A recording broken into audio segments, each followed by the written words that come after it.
नमस्कार, मैं हूं सत्यपाल और आप देख रहे हैं CWB हिंदी न्यूज। शक संवत 1947, विक्रम संवत 2082। आज भाद्रपद मास के शुक्ल पक्ष की तृतीया तिथि और दिन मंगलवार है। तदनुसार अंग्रेजी तारीख 26 अगस्त सन 2025।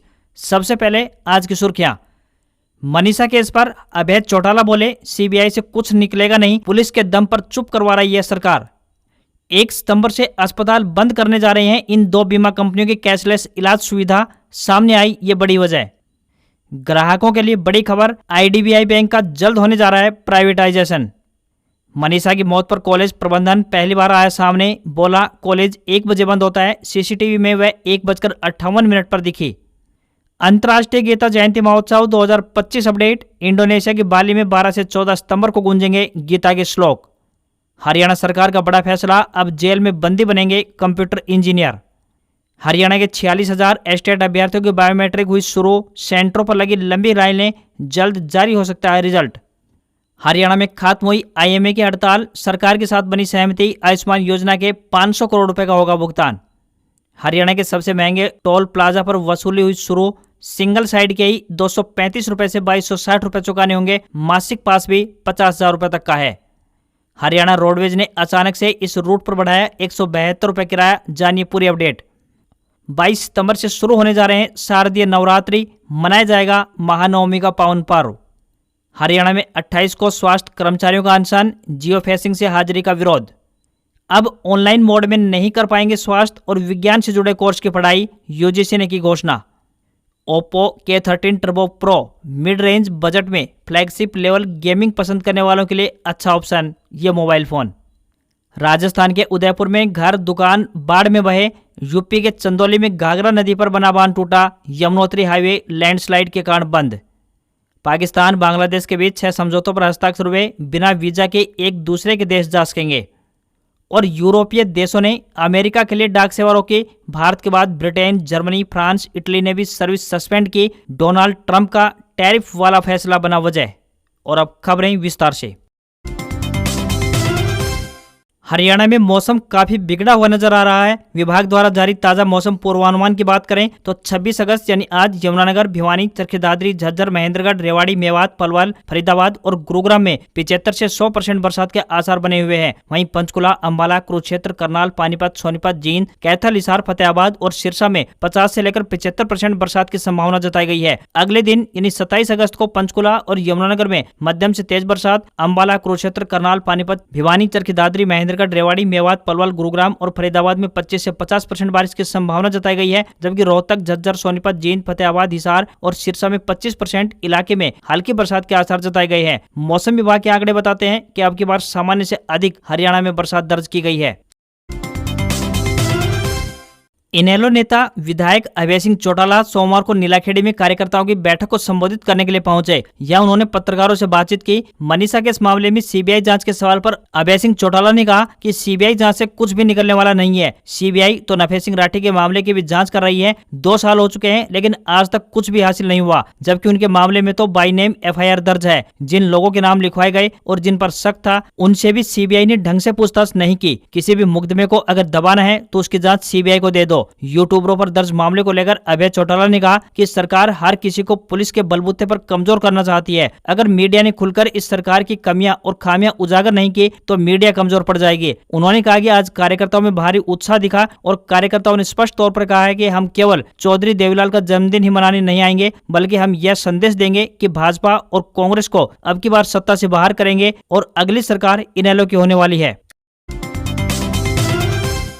हरियाणा विधानसभा के मानसून सत्र का दूसरा दिन कई मुद्दों पर आरोप प्रत्यारोप और तीखी बहस का गवाह बना। प्रश्नकाल और शून्यकाल के बाद सदन में ध्यानाकर्षण प्रस्तावों पर चर्चा शुरू हुई। इस दौरान कांग्रेस, इनेलो और भाजपा के विधायकों ने अपने अपने क्षेत्रों से जुड़े गंभीर मुद्दे उठाए। कई विधायकों ने CET, जलभराव व मुआवजे पर आवाज बुलंद की। वहीं मुख्यमंत्री नायब सिंह सैनी और अन्य मंत्रियों ने विपक्षी सवालों का जवाब देते हुए सरकार की योजनाओं और कार्यों का ब्यौरा दिया। वहीं सिख विरोधी दंगा पीड़ितों को नौकरी देने का भी ऐलान हुआ। कांग्रेस विधायक शिषपाल केहरवाला ने विधानसभा में सीईटी एग्जाम को लेकर ध्यानाकर्षण प्रस्ताव रखा। उन्होंने सीईटी में अनियमितताओं और पेपर लेवल में असमानता पर सरकार से जवाब मांगा। इस पर सीएम नायब सिंह सैनी ने कहा कि जब भी कोई परीक्षा कई सत्रों में होती है तो बहुत दिक्कत आती है। मैंने एग्जाम वाले दिन कई यूट्यूबर्स को देखा, लेकिन वीडियो में एक भी बच्चे ने दिक्कत नहीं बताई। 1 से 2 दिन में करेक्शन पोर्टल खोला जाएगा। इनेलो विधायक अर्जुन चौटाला ने राज्य भर में जलभराव और फसल नुकसान का मुद्दा उठाया। उन्होंने कहा कि किसानों को अब तक राहत नहीं मिली है। चौटाला ने कहा कि जब सरकार पीएम की रैली के लिए यमुनानगर में किसानों को उनके खेत का 50,000 रुपए मुआवजा दे सकती है तो क्या फसल बर्बाद होने पर भी देगी। चौटाला ने आरोप लगाया कि सरकार सिर्फ पोर्टल बनाने तक सीमित है। वहीं पूर्व सीएम भूपेंद्र सिंह हुड्डा ने कहा कि ये पोर्टल वोर्टल छोड़ो, सरकार ये बताए कि मुआवजा कितना दिया जाएगा।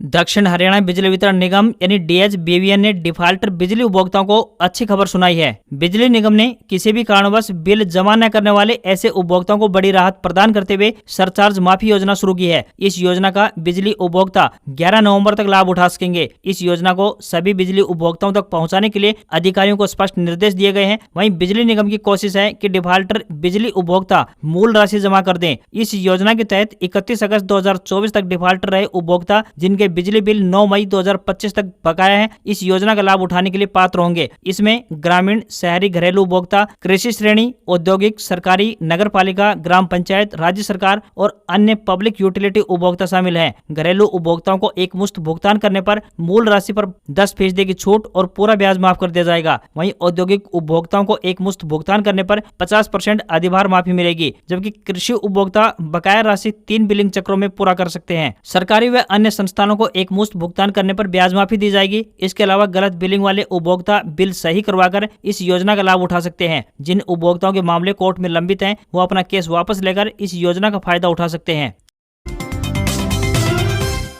पंडित Bhagwat Dayal Sharma post graduate institute of medical sciences यानी PGIMS में उपचार के लिए आने वाले लोगों के लिए एक राहत भरी खबर सामने आ रही है। यहाँ इलाज के लिए मरीजों को अब OPD की लंबी लाइनों में खड़े होने की आवश्यकता नहीं पड़ेगी। संस्थान द्वारा 1 सितंबर से एक नई सुविधा की शुरुआत होने जा रही है। रोहतक PGI द्वारा 1 सितंबर से पहली बार ऑनलाइन अपॉइंटमेंट प्रणाली शुरू की जा रही है, जिसके बाद मरीज अब घर बैठे ही डॉक्टर से मिलने का समय निर्धारित कर सकेंगे। उन्हें अपने मोबाइल फोन से 104 यानी कि 104 नंबर डायल करना होगा। कॉल सेंटर पर उनसे स्वास्थ्य संबंधी जानकारी लेकर बताया जाएगा कि कौन सा डॉक्टर किस समय जांच करेगा। OPD में एक अलग से खिड़की बनाई गई है। यहाँ पर ऑनलाइन अपॉइंटमेंट लेने वाले मरीजों को टोकन नंबर दिया जाएगा। कैशलेस पॉलिसी को लेकर बीमा कंपनियों और अस्पतालों के बीच विवाद गहराता ही जा रहा है। देश भर के 15,000 से ज्यादा अस्पतालों ने 2 बीमा कंपनियों यानी बजाज अलायंस और केयर हेल्थ की कैशलेस सुविधा 1 सितंबर से बंद करने की घोषणा कर दी है। इससे मरीजों को खासी परेशानी झेलनी पड़ सकती है। जानकारी देते हुए कहा गया है कि संबंधित बीमा कंपनियों ने इलाज खर्च की दरों यानी कि सीमा को बदला नहीं है, जबकि इलाज खर्च की दरें लगातार बढ़ती जा रही है। इतना ही नहीं, भुगतान में कंपनियों द्वारा अनावश्यक देरी की जाती है और गैर जरूरी कागजात भी मांगे जाते हैं। इससे पॉलिसी जुड़े भुगतान में तमाम दिक्कतें झेलनी पड़ रही हैं, जिससे कि मरीज भी परेशान हो जाते हैं। नोटिस जारी कर कहा गया है कि मरीज के कैशलेस बिल भुगतान से जुड़ी समस्याओं पर चर्चा करें, अन्यथा 1 सितंबर से 15,000 से ज्यादा अस्पतालों में कैशलेस इलाज सुविधा को पूरी तरह से बंद कर दिया जाएगा। हालांकि अस्पतालों के इन आरोपों पर अभी तक दोनों कंपनियों की ओर से कोई प्रतिक्रिया अभी सामने नहीं आई है। यदि कोई समाधान नहीं निकलता है तो इनकी कैशलेस सुविधा बंद कर दी जाएगी। ऐसी स्थिति में जिन मरीजों ने इन कंपनियों से स्वास्थ्य बीमा ले रखा है, उन्हें अस्पताल का बिल खुद से वहन करना होगा। उसके बाद उन्हें बीमा कंपनी के पास क्लेम खुद करना होगा। विश्वविद्यालय अनुदान आयोग यानी यूजीसी की तरफ से छात्रों और कॉलेजों के लिए एक बड़ी घोषणा की गई है। बता दें कि यूजीसी के ऐलान के अनुसार अब मनोविज्ञान, nutrition, biotechnology, microbiology, food science और क्लिनिकल डायटेटिक्स जैसे कोर्स की पढ़ाई ओपन एंड डिस्टेंस लर्निंग यानी ODL और ऑनलाइन मोड से अब नहीं करवाई जाएगी। यूजीसी का यह रूल जुलाई अगस्त 2025 से लागू होने जा रहा है। यूजीसी की तरफ से इसको लेकर उच्च शिक्षण संस्थानों को दिशा निर्देश दे दिए गए हैं। किसी भी संस्थान को ऐसे कोर्स ऑफर करने की विश्वविद्यालय अनुदान आयोग की मंजूरी नहीं होगी। जो मान्यता पहले मिली थी वह भी वापस ले ली जाएगी। यूजीसी द्वारा कहा गया है कि अब कोई भी संस्थान इन कोर्स में नए एडमिशन नहीं करेगा। यह कदम इसलिए लिया गया है ताकि प्रोफेशनल और हेल्थ केयर ट्रेनिंग की क्वालिटी से अब कोई समझौता न हो।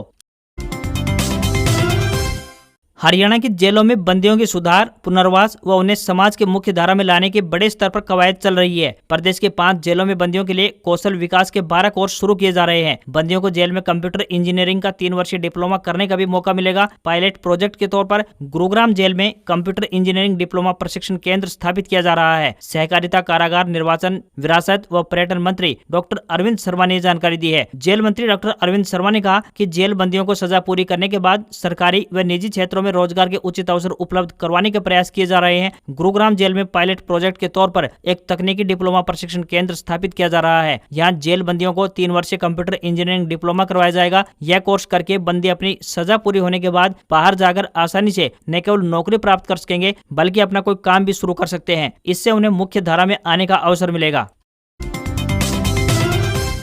हरियाणा रोडवेज डिपो जींद ने अचानक से एक रूट पर किराए में अच्छी खासी बढ़ोतरी कर दी है। बता दें कि बिजनौर में बाढ़ के चलते जींद से हल्द्वानी जाने वाली बस को रूट डाइवर्ट से संचालित किया जा रहा है, जिसके बाद किराया बढ़ा दिया गया है। यह बस अब वाया हरिद्वार होकर हल्द्वानी जा रही है, जिससे कि बस को अतिरिक्त दूरी तय करनी पड़ रही है। जींद से वाया बिजनौर होकर हल्द्वानी जाते समय रोडवेज बस को 434 किलोमीटर की दूरी तय करनी पड़ती थी और किराया 594 रुपए प्रति व्यक्ति निर्धारित किया गया था। अब बाढ़ के चलते वाया हरिद्वार होकर हल्द्वानी जाने में इस बस को 521 किलोमीटर की दूरी तय करनी पड़ रही है। इसलिए रोडवेज विभाग ने अतिरिक्त दूरी तय करने के चलते किराए में बढ़ोतरी कर दी है और 766 रुपए प्रति व्यक्ति कर दिया है, यानी टिकट में 172 रुपए की खासी बढ़ोतरी कर दी है। अधिकारी ने बताया कि किराए में बढ़ोतरी अस्थायी तौर पर की गई है। जैसे ही बिजनौर में हालात सामान्य होते हैं, हल्द्वानी जाने वाली रोडवेज बस को पुराने रूट से संचालित कर दिया जाएगा। दोबारा से बस अपने पुराने रूट से चलेगी तो किराया पहले वाला ही देना पड़ेगा। यह बस सुबह 8:40 पर जींद बस स्टैंड से रवाना होकर वाया बिजनौर होते हुए तकरीबन 10 घंटे का सफर तय करके हल्द्वानी पहुंचती है। यह बस रात्रि ठहराव के बाद अगले दिन सुबह 5:30 बजे वापस जींद के लिए रवाना होती है। बता दें कि हल्द्वानी अपनी प्राकृतिक सुंदरता और पर्यटन स्थलों के लिए प्रसिद्ध है और यहां बड़ी संख्या में देश भर से पर्यटक पहुंचते हैं। हरियाणा के भिवानी में 19 वर्षीय लेडी टीचर मनीषा की मौत के मामले में पहली बार आइडियल नर्सिंग कॉलेज प्रबंधन सामने आया है। प्रबंधन ने दावा किया है कि 11 अगस्त को मनीषा या फिर कोई अन्य लड़की उनके कॉलेज में एडमिशन इंक्वायरी के लिए नहीं आई थी। कॉलेज में दोपहर 1 बजे छुट्टी हो जाती है, जबकि मनीषा दुकानों पर लगे सीसीटीवी में दोपहर 1:58 पर दिखाई दे रही है। इसके अलावा हमारे यहाँ सीधे एडमिशन नहीं होते, रोहतक पीजीआई प्रवेश परीक्षा करवाता है। बता दें कि मनीषा के पिता संजय ने कॉलेज प्रबंधन की भूमिका पर सवाल उठाए थे। उनका कहना था कि मनीषा ने खुद फोन करके कहा था कि स्कूल की छुट्टी के बाद वो नर्सिंग कॉलेज में दाखिले की इंक्वायरी के लिए वहां जाने वाली है। पिता का यह भी कहना था कि शाम तक बेटी घर नहीं पहुंची तो ढूंढते हुए कॉलेज में पहुंचे थे। वहां 3 व्यक्ति थे जो नशे में लग रहे थे। उनसे पूछा गया कि लड़की आई थी क्या। उन्होंने कहा कि हमारा कॉलेज दोपहर 1 बजे बंद हो जाता है। मनीषा नाम की लड़की यहाँ पर नहीं आई। सीसीटीवी दिखाने से भी मना कर दिया। परिजनों ने मनीषा की मौत के मामले में कॉलेज की भूमिका होने के आरोप लगाए थे। घटना के बाद से कॉलेज प्रबंधन की तरफ से कोई पक्ष नहीं आया था। पुलिस ने कॉलेज के बाहर सुरक्षा बढ़ा रखी थी और बिना अनुमति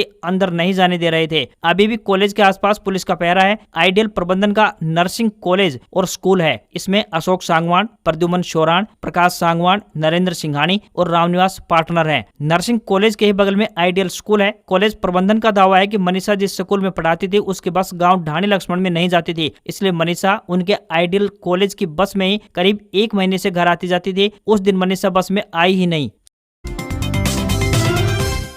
कॉलेज प्रबंधन का दावा है कि मनीषा सिंघानी के जिस प्लेवे स्कूल में पढ़ाती है उस स्कूल से नर्सिंग कॉलेज के बीच दुकानों के सीसीटीवी में दोपहर करीब 1:58 के बाद तक दिखी है, जबकि नर्सिंग कॉलेज में दोपहर 1 बजे छुट्टी हो जाती है। स्टाफ 2 से 3 बजे के बीच चला जाता है। नर्सिंग कॉलेज में 150 से 200 लड़कियां पढ़ती हैं। पहले फ्लोर पर गर्ल्स हॉस्टल में 20 से 30 लड़कियां रहती हैं। उस दिन लड़कियों के साथ 2 महिला कर्मचारी भी मौजूद थी। संस्था के सभी कर्मचारी पुलिस जाँच में सहयोग कर रहे हैं। जब पूछताछ के लिए बुलाया गया तब गए। इसी वजह से अभी तक मीडिया के सामने नहीं आए। प्रबंधन का कहना है कि 11 अगस्त को पुलिस वाले रात करीब 8:15 बजे आए थे। पुलिस ने स्कूल के सिक्योरिटी स्टाफ से बात की। स्टाफ ने कहा था कि रात को कॉलेज बंद रहता है, सुबह आकर चेक करवा लेंगे। पुलिस के साथ मनीषा के परिजन भी मानकर लौट गए थे। प्रबंधन का कहना है कि अगर पुलिस रात को ही फोर्स करती तो किसी महिला स्टाफ को बुलाकर कॉलेज में सब कुछ चेक करवा देते। संस्थान के कॉलेज और स्कूल में लगे सीसीटीवी की डीवीआर पुलिस को सौंप दी गई है। प्रबंधन से जुड़े लोगों का दावा है कि कॉलेज में किसी भी राजनेता का हिस्सा नहीं है। कॉलेज के वार्षिक फंक्शन में भी किसी किसी नेता को अभी तक नहीं बुलाया जाता। उन्होंने आरोप लगाया कि राजस्थान में एक कॉम्पिटिटर संस्थान की ओर से इस बारे में दुष्प्रचार किया गया है। प्रबंधन ने कहा है कि मनीषा की मौत के मामले में सीबीआई जांच जल्दी शुरू होनी चाहिए ताकि सच सबके सामने आ सके। मनीषा के पिता संजय और मामा कुलदीप ने कहा था कि प्ले स्कूल और कॉलेज के बीच में 1.5 किलोमीटर के रास्ते में पड़ने वाली दुकानों पर लगे सीसीटीवी कैमरे में अंतिम बार मनीषा को देखा गया था। इसमें वह प्ले स्कूल से लेकर कॉलेज की तरफ जाती हुई दिखाई दी। उसके बाद से ही मनीषा गायब है। वहीं मनीषा के परिजनों का दूसरा बड़ा आरोप ये रहा है कि कॉलेज प्रशासन ने जांच में अभी कोई सहयोग नहीं दिया। कॉलेज वालों ने कोई कैमरा नहीं दिखाया। संजय ने कहा कि उन्हें आइडियल कॉलेज के स्टाफ पर शक है, उसमें प्रशासन ने ढिलाई बरती है। अगर सख्ती बरतता तो यह केस यहाँ तक नहीं पहुँचता। पूरा शक है कि कॉलेज में ही मनीषा के साथ कुछ हुआ है। पुलिस की ओर से कहा गया है कि प्रारंभिक जांच में सामने आया है कि आइडियल नर्सिंग कॉलेज में लगे कैमरे 31 जुलाई से बंद थे, हालांकि डीवीआर चल रही थी। कॉलेज स्टाफ से पूछताछ की गई। दूसरा यह भी कहा गया है कि कॉलेज के सभी कमरों की फोरेंसिक यानी एफएसएल टीम ने जांच की है, हालांकि इस दौरान कुछ संदिग्ध नहीं मिला। घटना के बाद से कॉलेज के बाहर पुलिस तैनात है। खट्टर सरकार में कृषि और नायब सैनी के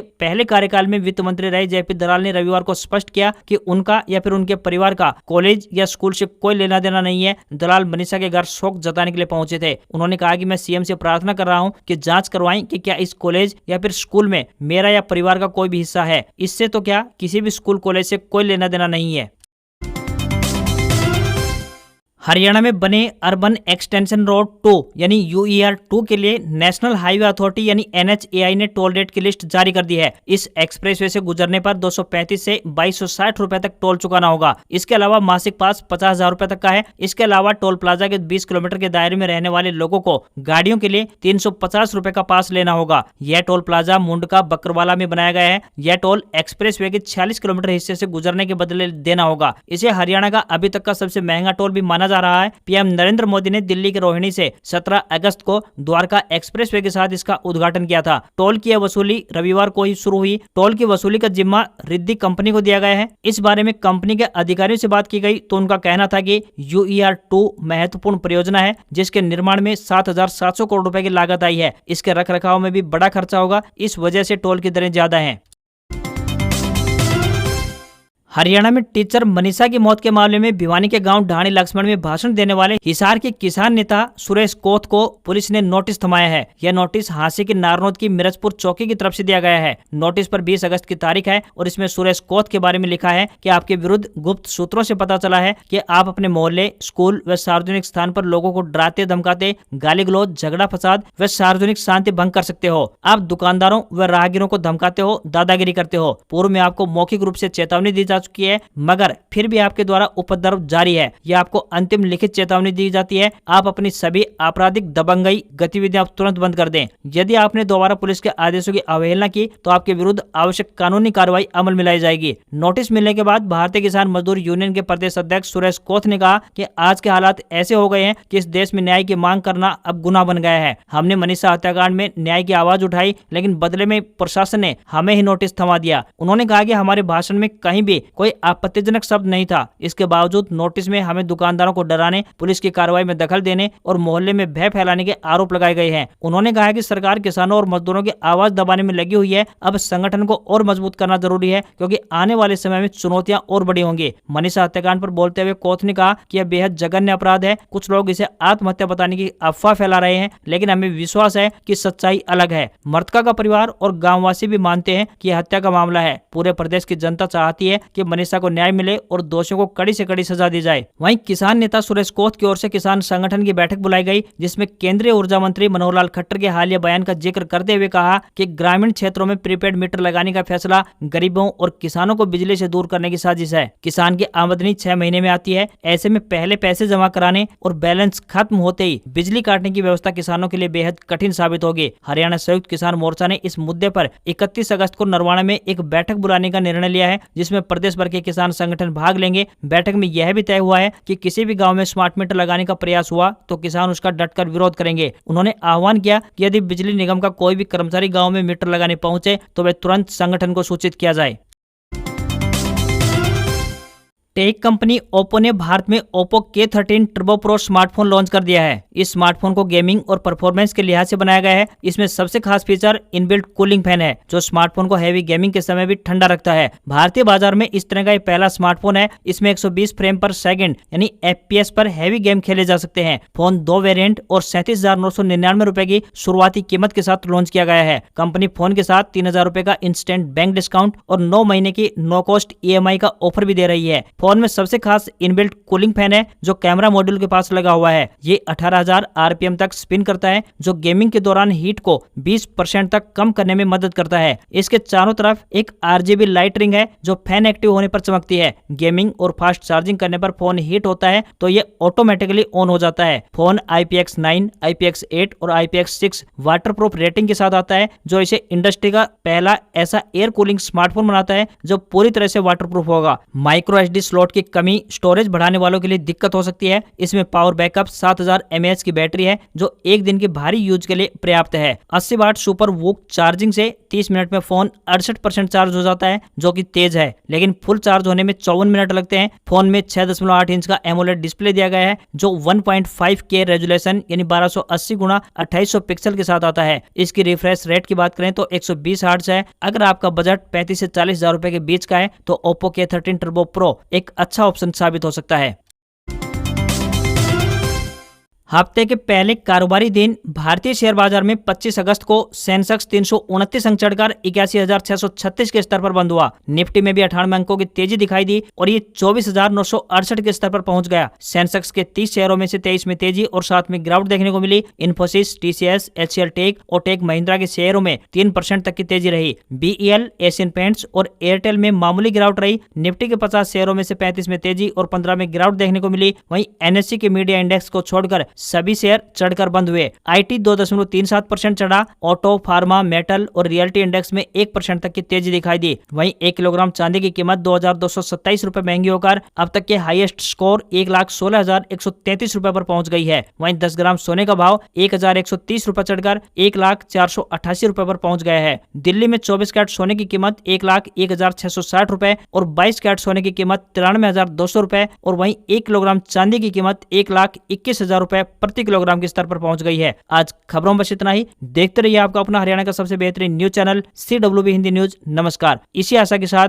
आपका दिन शुभ रहे। सबसे पहले हरियाणा की ताजा तरीन खबरों को देखने के लिए चैनल को सब्सक्राइब और बेल नोटिफिकेशन को ऑन करना ना भूलें। नमस्कार।